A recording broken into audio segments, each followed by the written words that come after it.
Hey you guys, it's Peter, and welcome to my channel, Peterisms, where I tell stories of my life and just little things that I've learned as I've grown into the person that I am today. Happy Friday. I have the meditation books with me today. So I thought that we would start the weekend off with a good meditation to get us balanced and centered for the weekend. So I'm going to try to find a meditation in here that will be something that we can all think about, something to go into the weekend with a positive, on a positive note, on a positive foundation, like I said. So I have The Language of Letting Go by Melody Beatty, and I also have Journey to the Heart. I have done one video since I've been back on vacation, so I have many to choose from. It is currently April 11th. Wouldn't it be so strange if I pulled open the meditation, it was like perfect for today? Financial goals. Maybe not such a fun one to talk about as we go into the weekend. Okay, let's look back. Using others to stop our pain. I want something like really inspiring for the weekend. Giving, self-care, those old-time feelings. Patience, detaching in love, negotiating conflicts, acceptance, facing our darker side, going easy. Maybe I should check out Journey to the Heart. Those are a lot of work. Maybe on the weekend we need to take a little bit of a break from doing such, internal emotional work. Okay, let's get into Journey to the Heart and see what it says. Today's April 11th. Learn to listen to silence. You know what? I've done that one on here before. I remember doing it. Okay, let's go back a couple days and see. Be aware of the energy around you. Take better care of yourself. What are you resisting most? Enjoy the adventure. Be present for yourself. That's something that I'm actually trying to work on. So let's do be present for yourself. April 6th from Journey to the Heart. Be present for yourself. Learn to be present for yourself. Fully present in a way that's new and delightful.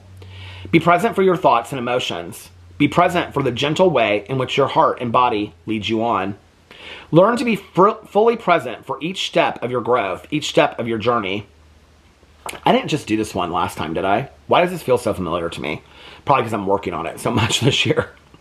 Value yourself, who you are, what you think and feel, and how you grow. For many years, you neglected yourself. It was as though you were unconscious of who you were, how you felt, what you believed.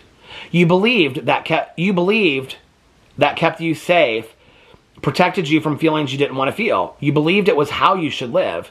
Now you are learning another way. Survival is no longer enough. It does not meet the needs of your heart and your soul. Now you want to live fully and joyfully.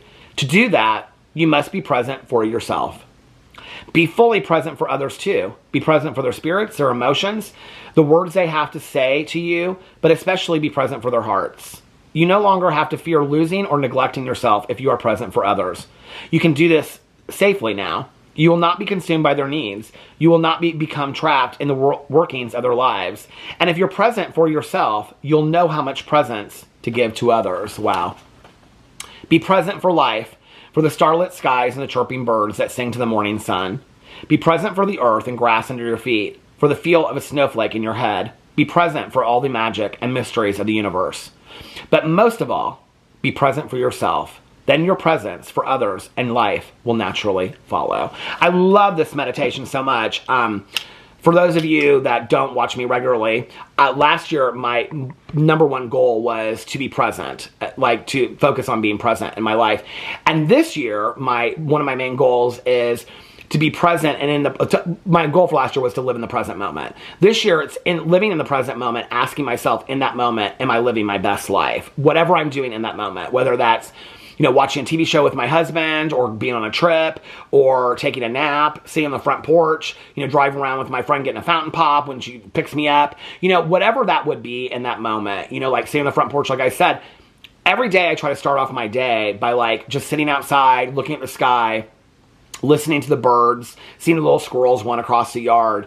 It really focuses in on my day. It really reminds me of the moment, of living in the moment, that moment of just seeing that squirrel or that, run across the yard, or that bird fly down onto a limb and then fly away. That's for that moment. That moment is passing just as much as that bird is flying away, as that squirrel is scurrying through the yard. The moment has come and it has happened and it is gone.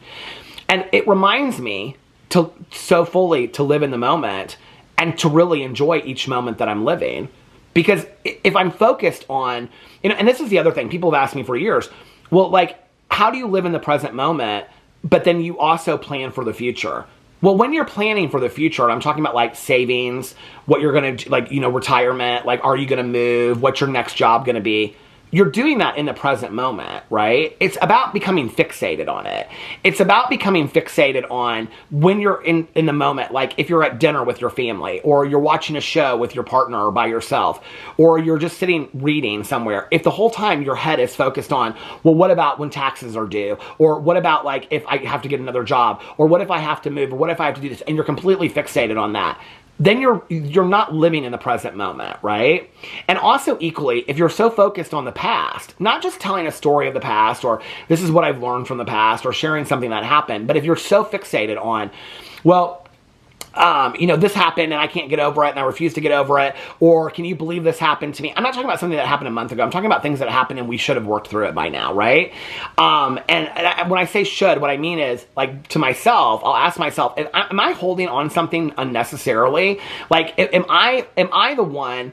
Because when I say that, people will say, well, there's no timing to things. There's not. But there have been things in my life that I have said to myself, you have held on to this long enough that the other person isn't even aware of it anymore. The other situation has long since happened, and you're punishing yourself by holding on to that pain. I think often we hold on to things in the past because we want to make sense of it, or we want some fairness to happen to it, when that's not going to ever be the case.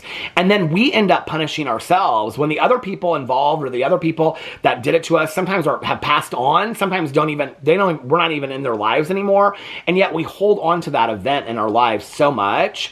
It's like, for me, with like bullying, I'm very consciously aware that the people that bullied me never think about me, okay? They never think about me, what I'm doing, the fact that they did. I'm sure that they don't, right? So when I share about it, it's usually, number one, because I want to help somebody else, or because I'm processing through a feeling that I have, because sometimes it still does come up. It comes up as like a reminder of what I went through.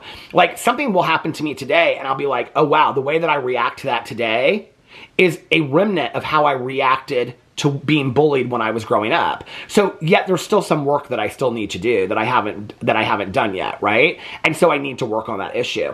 But I don't want to stay fixated and stuck on stuff that happened 30, 40, 20 years ago. I just don't. Because I'm the one that pays for it in the long run. I'm the one that's not living in the present moment, enjoying myself. Living in the present moment, I think, is not forgetting what happened to us in the past, and it's not being worried about what's going to happen in the future or being concerned about it. What it's saying is, it's respecting the moment that you're living in, because you're never going to have this moment again, Having had so many people in my life that have passed and things like that, I often think about, like, on those last moments, I'm sure they're not sitting there thinking, God, I wish I would have spent more time ruminating about things that had happened in my past that I couldn't control anymore. And I wish I would have spent more time worrying about the future that never happened, I remember years and years and years ago, I was probably like 18 or 19, and one of my friend's fathers passed away from a heart attack. And I remember talking to his mom, and she said, I'll tell you one thing. I said, we were talking about it, and she goes, I'll tell you one thing I learned from this. Nobody ever at the end of their life looks back and says, I wish I would have spent more time working. I wish I would have spent more time worrying. I wish I would have spent more time, doing this and doing that. She's like, none of us spend our time. I think it's about living in the present moment, or living in the moment, is about being very conscious of your time and where you're giving it. One of my goals this year is about being very conscious of where am I putting my energy. Well, my energy is also my time.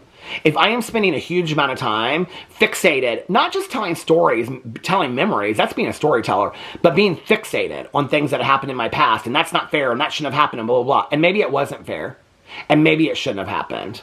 But if I'm stuck on it, I'm not living my life today.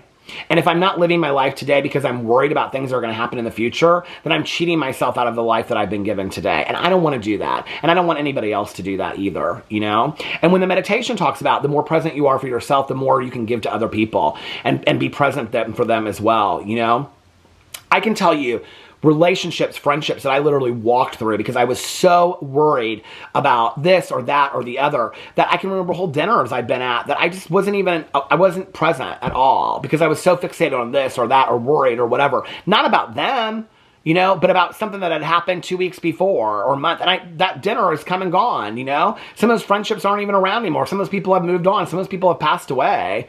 What I wouldn't give, what I wouldn't give for one more dinner with my Aunt Kathy or my mom, you know, where I could just sit down there and just be present. And, you know, my mom wanting to tell me stories about, well, so-and-so that I saw at church on Sunday. And I'm like, oh, God, Mom, nobody cares. I just would love to have one more conversation with her telling me about things that she felt important and allow myself to be present for that, you know? And I think that has taught me that in the moment today, when I'm living in the moment, to choose to be present. I don't always remember it, but a squirrel scurrying through the yard or a bird landing on a tree or just even hearing a bird chirp, you know? It's like hearing the neighbor dog bark outside reminds me, live in the moment.